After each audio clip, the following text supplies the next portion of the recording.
If you've seen The Breakfast Club, then you know what Saturday detention is. It's a special punishment that you receive in the event that you do something so horrendously awful during school hours that a normal detention just doesn't cut it. And instead of serving this punishment after school or during school, you have to do your time on Saturday morning. During my freshman year of high school, I received 3 of these punishments.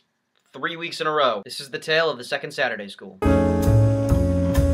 It was a dark and stormy afternoon, much like today, and I had to stay after school for whatever reason. And my ride home was running about an hour late, so I had to find a way to entertain myself. Me and my friend Tyler were just sort of wandering around the schools, not really doing anything, when we happened upon the auditorium, so we went inside. Just to be clear, the punishment I was charged with the next day was breaking into the auditorium, but I'll specify right now, and I will stand by this until I die, those doors were open. Me and Tyler walk inside the auditorium, and we just sort of hang out there for an hour. You know, we ran around on the stage, and we messed around with the piano, and we messed with some props and stuff, and soon we headed for the projection room above the auditorium. We did this with the mindset that we were going to turn on all the microphones and sound systems in the auditorium and do Star Wars impressions. So we flick every switch and press every button and mess around with all the little sound mixing knob thingies with no luck, so after about an hour we went home. The next day while I'm in a class, an announcement comes out over the loudspeaker. Can Nicholas Molnar please report to the assistant principal's office? Nicholas Molnar, report to the assistant principal's office. Kiss Bane works at my school. So I go down to the office and the vice principal says, "Nick, why were you in the auditorium yesterday?" And I was like, "I don't know, boredom." At which point she showed me a bunch of footage of me and my friend Tyler messing around in the auditorium for an hour. At first, when I was sitting in the vice principal's office, I didn't understand why I would be in trouble. I mean, it's not like we disturbed anything or broke anything. But then I remembered the microphones and the sound mixing equipment. And the vice principal says to me, "Did you know that there was supposed to be a big orchestra concert in the auditorium tonight?" Oh. So,